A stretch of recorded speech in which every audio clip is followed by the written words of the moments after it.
Hey y'all, been quite a while since I've done war videos. I was honestly a little burned out, but we are back with a new tactic, a very fun tactic attacker list for the first war this season here, up against Next, starting with a very large opponent. And yeah, this is a fun one. I'm really excited about all three of these characters. I enjoy playing them quite a bit. You are definitely going to see some mistakes here, maybe in all of the fights. I think the second one might be clean. But there's definitely some cool stuff going on here. So obviously, Vox is very good at this tactic simply because a lot of hits in their specials, a lot of buffs, and so as you saw there, just trivially easy to get the tactic up. Now, we could have played this a bit differently. I definitely did not have to power start. I could have just parry mediumed 5 times, and I would have had the tactic up before Darkhawk got to a bar, and that would have been fine, right? That would have been plenty. Since it was literally the very first tactic fight of the season, I decided to take it a little more safely and start with that power start. I should have just heavy countered the special too. I don't really know what I was thinking there. You can see me being a little hesitant here.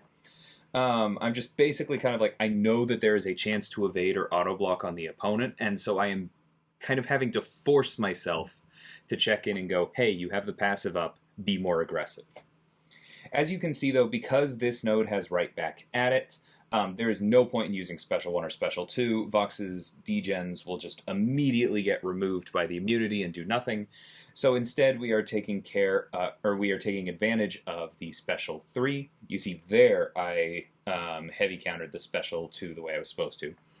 Reminder that Vox's Special 3 does extra damage for those corrupted effects, and so is much more effective.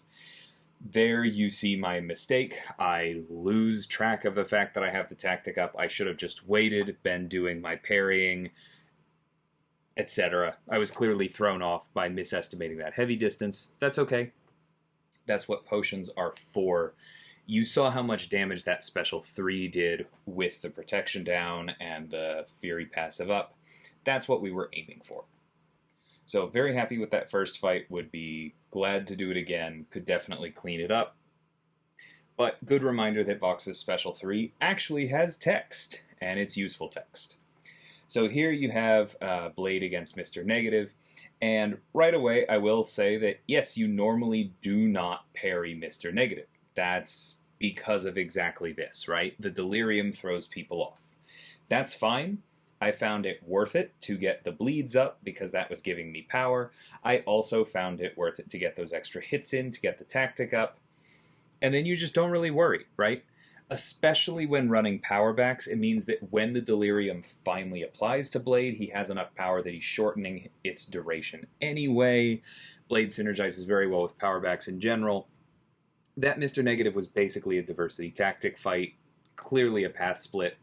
So I'm not going to make too big a deal of it, but he handled it very, very well. I basically just needed to think about reverse controls for a single input. We move on to this Guardian here. No longer have our Power Start 1, so you're going to see how Vox handles this without that. I'm just doing medium lights, and you can see that literally in 5 hits, I have the tactic passive up. So now I can be significantly more aggressive. I get another stack of it here, so we don't have to worry about crit resistance. Bait out these specials, throw my Special 1. It does give us the Undermine, but we don't care about that anymore because we have the tactic. What I was really trying to do there was to get close to 2 bars of power when I threw my Special 1 so that I could do this and get as many degens on as possible and get as much mileage out of them. Of course, we could go for another cycle, but we've built up enough buffs here that after we bait out this Special 1, just to be safe, we're just going to finish it with a combo here. We just needed 1 crit. So yeah, Vox is very, very good this season. If they work for a fight, they're probably one of the best options, simply because of how quickly they get that passive up. Here we have a pretty basic fight. At some point, Nick Fury is probably going to throw a Special 1 into my block, and then his next special will be unblockable, right?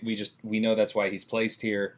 I'm going to assume it's going to happen no matter what I do to manipulate the AI, and I'm going to plan around it, because this is a rank 3 Havok. I can deal with getting hit a little bit. I'm going to try and push him to the special 2 whenever I can, because I don't care if that's unblockable. And I'm just going to assume that I'm going to get him to his second life before that becomes a problem, right?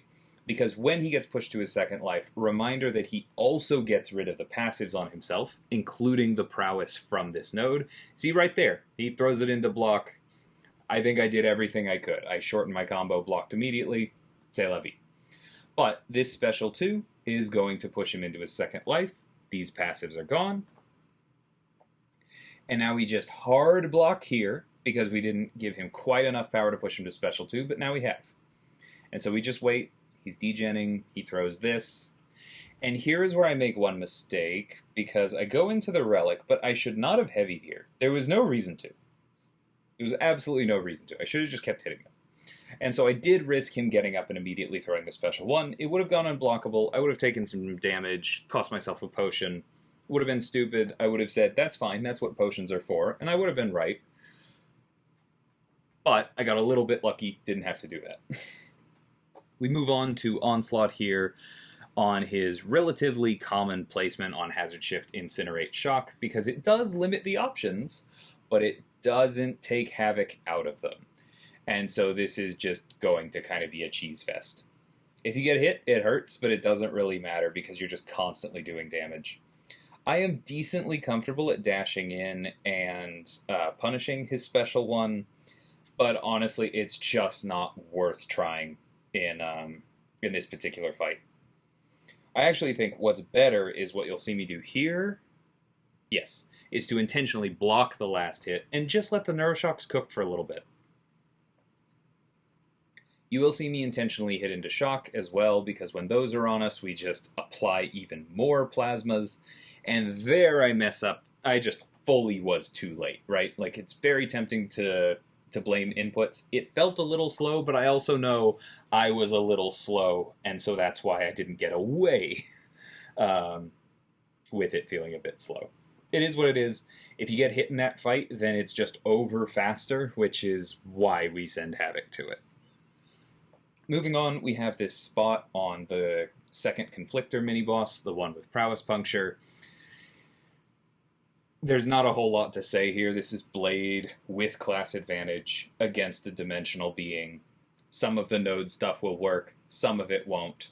Spot's AI will probably be rude, but we're just building up to the same special 2 that we did earlier. You see there, I was actually a little bit slow. I did get auto-blocked. I didn't get parry-stunned. That was nice. Here's where I do something stupid, and I tried to heavy counter the special 1 when I did not need to. And when I had not practiced it, I'm going to be completely honest. Very stupid. But there, I know that heavy countering at the wall is pretty safe, and so after the second special 1, that was fine. Then we had enough power for a special 2, and we were good to go. Now, the thing is, with Conflictor probably not triggering, I maybe could have thrown another special 2 there. Wasn't worth the risk. Baited out this special 2. We didn't want to eat a special 3. We throw another special 2. He's getting real low here. Intercept with the Relic, and hit into our third special 2.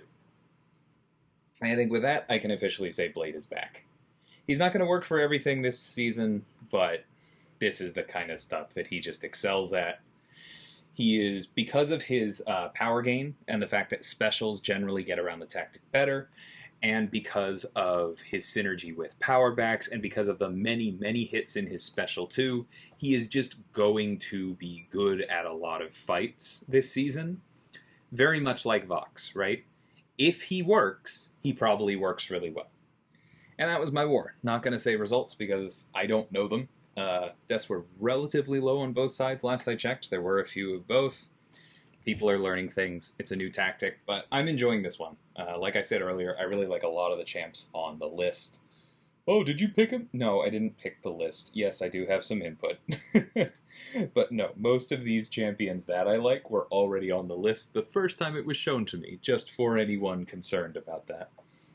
But yeah, I think this is going to be a fun one. And I am also happy to have my Havok off of defense, because he's amazing, and I enjoy any chance to use him. So hope y'all enjoyed this one. I'm going to do my best to stay on top of upload schedules. Some of them will come out, the morning that wars end without results. Some may come out the next day with results. We'll see how it goes. But until next time, thank you so much for watching, and take care.